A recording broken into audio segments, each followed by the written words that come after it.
Assalamualaikum warahmatullahi wabarakatuh. Waalaikumsalam warahmatullahi wabarakatuh, Ibu Neni. Ya, Bu Nita, selamat siang. Terima kasih Oke, ya selamat sudah meluangkan siang. waktu siang hari ini. Oke, sama-sama. Jadi, Bu Nita, kita akan sebentar di coaching sebentar. Jadi, Oke. apa kabarnya Bu Nita hari ini? Alhamdulillah baik, Bu Neni. Bagaimana Bu Alhamdulillah. Neni? Oh, saya juga alhamdulillah baik sekali. Oke. Senang mendengarnya kita semua dalam keadaan baik di siang hari ini. Baik, Bu Nita. Ya, Oke. Kira-kira hari ini Bu Nita itu mau bahas apa? Tentang Di coaching sini saya ingin membahas tentang bagaimana cara meningkatkan motivasi belajar siswa supaya mereka itu tidak merasa bosan atau monoton dengan pelajaran yang seperti itu aja. Oke, Kayak siap. Sepertinya itu adalah topik yang sangat menarik di siang Nggih. ini. Eh, Hmm. untuk meningkatkan motivasi belajar siswa supaya mereka merasa tidak bosan. Itu adalah tugas kita sebagai Mm-mm. guru. Namun Nggih. sebelumnya Ibu, saya ingin Ibu menceritakan lebih banyak tentang situasi saat ini. Apakah Ibu sudah melakukan hal tersebut untuk meningkatkan motivasi belajar siswa Ibu? Hmm, di sini saya di kelas 1 ya, Bu. Saya itu sudah mencoba beberapa metode, seperti Oke. memberikan reward dan punishment, tetapi hasilnya belum semaksimal itu, Bu. Yang saya inginkan itu hasilnya maksimal, Bu. Seperti itu. Ah, iya, iya. Ya, mencoba beberapa metode dan memang hasilnya Mhm. belum maksimal itu memang suatu tantangan gitu kita di sekolah. Nggih. Dari melihat kejadian itu, menurut Ibu Mhm. penyebab rendahnya motivasi belajar siswa itu karena apa ya, Bu? Mungkin karena pelajaran yang terlalu sulit itu kan masa peralihan dari TK ke SD ya, Bu. Berarti kan butuh yang namanya, mengenal lingkungan dan mengenal pembelajaran yang baru kayak gitu ya, Bu. Nggih, Kemudian, nggih, mungkin saya juga menggunakan metode yang itu-itu saja atau kurang menarik kayak gitu, Bu. nggih, nggih, nggih. Jadi memang, eee, kesulitan kita ya, Bu, kayaknya belum Mhm. memahami karakter dari siswa TK Iya. itu seperti apa, karena Mhm. memang, peralihan, jadi mungkin mereka masih beranggapan kita bermain-main gitu, Bu, di sekolah. Nggih nggih, Bu. Menarik sekali ini Ibu pembahasannya. Nggih. Kemudian dari, pendapatnya siswa itu tentang hal ini bagaimana, Bu? Untuk siswanya sendiri saya belum, bertanya nih, Bu, ini hanya koreksi saya sendiri, Bu, ternyata Oh, belum ada perkembangan kayak seperti itu, Bu. oh, nggih, nggih, nggih. Baik, Ibu. Jadi Nggih memang kita harus bertahap ya, Bu, untuk nggih. menggali apa yang sebenarnya diperlukan oleh siswa kita. Kemudian, Mhm. menurut Ibu, kira-kira apa sih Mhm. ya, Bu, yang bisa dilakukan untuk memotivasi belajar dari murid Ibu? Kira-kira apa, Bu, coba? Kira-kira saya akan menggunakan metode yang lainnya, Bu, yang sekiranya metode itu mendukung siswa lebih aktif lagi, lebih kreatif lagi dalam, pembelajarannya, Bu, seperti Oh, itu. nggih, nggih, Bu. Memang mencoba metode baru itu dan, dipraktikkan di ruangan kelas, maka siswa itu akan, jadi tertarik nggih, Bu, lebih Nggih, bersemangat Bu. juga.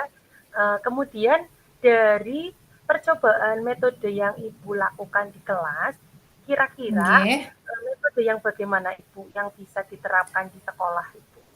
Supaya anak-anak itu saya tertarik. eee, nggih, ketika pembelajaran mungkin saya agak, akan menggunakan media ya, Bu, ya. Medianya Nggih, seperti video, terus kemudian saya akan menggunakan metode games, edukasi belajar, kemudian saya yang tadinya belajar hanya di dalam kelas, saya akan belajar di luar kelas. Seperti kita kalau untuk pelajaran mengenal hewan, berarti kita mungkin bisa juga ke sawah atau pengenalan ke kandang-kandang milik warga sekitar seperti itu, Bu. Baik, Bu Nita. Sepertinya menarik Oke, sekali nih, Bu, rencana yang akan Ibu praktikkan di kelas. oke. Namun, kira-kira nih, Bu, menurut Ibu Nita, bagaimana sih Hmm. cara yang tepat untuk kita sebagai guru meningkatkan motivasi dari belajar siswa kita, Ibu? Caranya lebih menarik lagi dengan metode yang baru nggih, Bu. Kalau guru menggunakan metode-metode lama dengan anak yang kekinian ya, Bu, ya, artinya Nggih, anak itu kan harus merdeka dengan sesuai keinginannya. Kita pun sebagai guru harus imbangi apa sih kemauan anak tersebut, seperti itu, Bu. Kemungkinan dengan adanya metode yang saya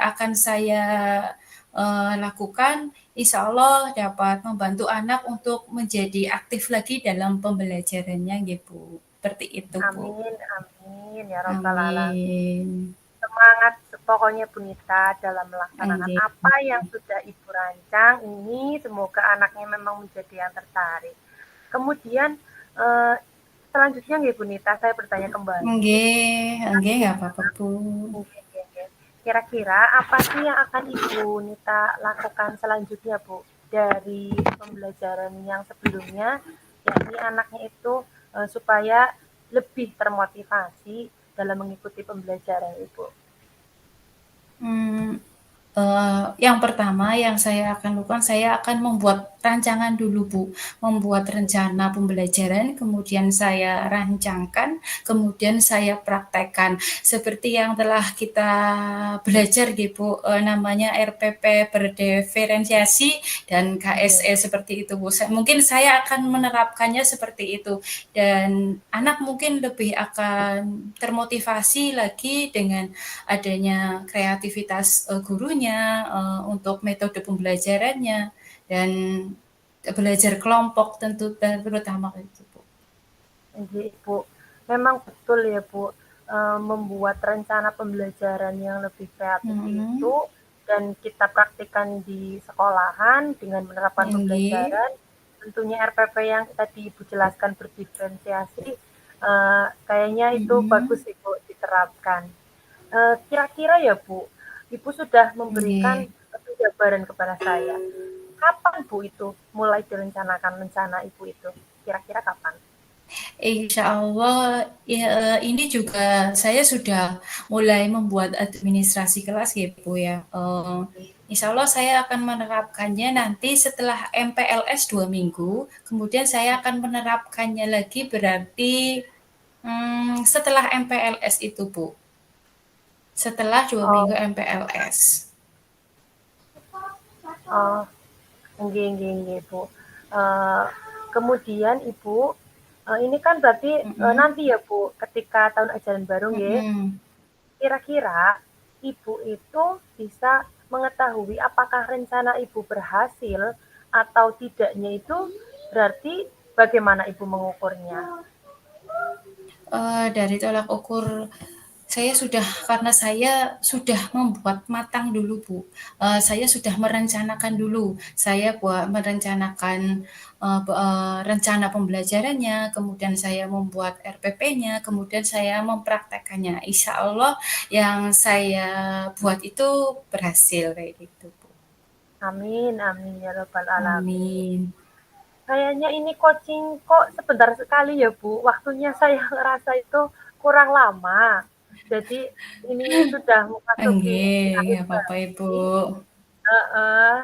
Untuk akhir sesi Enggih. ini kira-kira yang sudah Ibu pelajari dari percakapan kita hari ini itu apa, Ibu?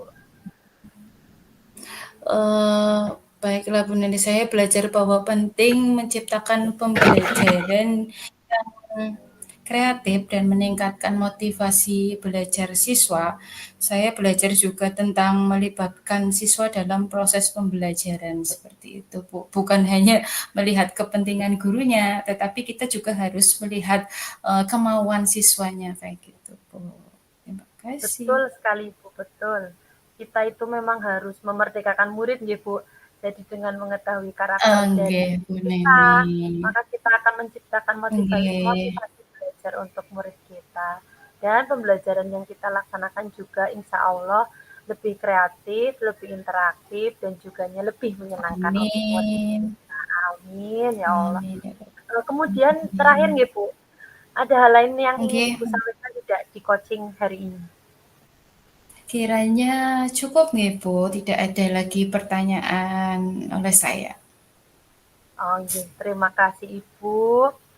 Terima kasih Mhm. karena hari ini kita bisa melaksanakan proses coaching.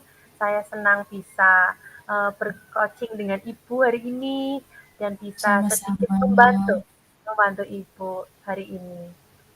Untuk refleksi hari ini, Ibu, saya merasa Mhm. sesi coaching ini sudah berjalan dengan baik. Nggih. Jenengan sebagai coach juga mau menyampaikan secara terbuka atas permasalahan yang dihadapi jenengan. Kemudian saya sih berharap untuk pengembangan rencana aksinya semoga jenengan bisa mencapai Nggih. tujuan yang ingin dicapai. Amin ya Kemudian rabbal eh, alamin. kemudian saya senang sekali dapat membantu Ibu sebagai coach dengan lebih baik sehingga di pembelajaran yang akan Ibu laksanakan di kelas, saya berharap sesuai yang sudah kita bahas pada coaching hari ini berjalan dengan baik Mhm. sebagaimana mestinya. Terima kasih Ibu Nita untuk waktu hari ini. Selanjutnya Mhm. saya ingin mendengarkan refleksi dari jenengan. Monggo Bu Nita. Refleksi untuk coaching hari ini, saya merasa senang dengan coach, terutama Bu Nining nggih. Di sini saya menyadari bahwa saya perlu pembelajaran yang lebih mendalam lagi tentang mengajar yang membuat anak menjadi kreatif dan aktif. Saya mencoba menggunakan media pembelajaran video, games, edukasi, dan di luar kelas. Saya juga mencoba untuk menerapkan belajar kelompok dan menggunakan RPP berderivasi dan KSE. Saya yakin saya dapat mencapai tujuan saya dan mengikuti rencana aksi yang telah kami buat. Saya merasa senang dengan coaching ini, Bu. Terima kasih Coach dari Bu Neni telah membantu saya dalam membantu saya untuk mencari solusi dari permasalahan saya. Terima kasih Bu Neni. Sama-sama Bu Nita, saya juga berterima kasih. Coaching hari ini walaupun waktunya sedikit tapi insya Allah berjalan dengan sebagaimana mestinya nih Bu. Amin ya Untuk rabbal alamin. untuk ke depan saya sepertinya perlu coaching lagi dengan Ibu di topik yang lain. Terima Amin. kasih Ibu untuk waktunya. Saya akhiri proses coaching pada hari ini. Atau Nggih. mohon maaf dulu, saya mohon maaf apabila selama coaching ini banyak kurangnya, banyak tanyanya, mohon dimaafkan nggih Ibu Nita. Nggih, sama-sama Ibu Neni. Saya juga kurang lebihnya minta maaf nggih Bu Neni. Nggih, nggih, nggih, nggih. Terima kasih Bu Nita, saya akhiri. Assalamualaikum warahmatullahi wabarakatuh. Waalaikumsalam warahmatullahi wabarakatuh. Terima kasih Bu Nita ya.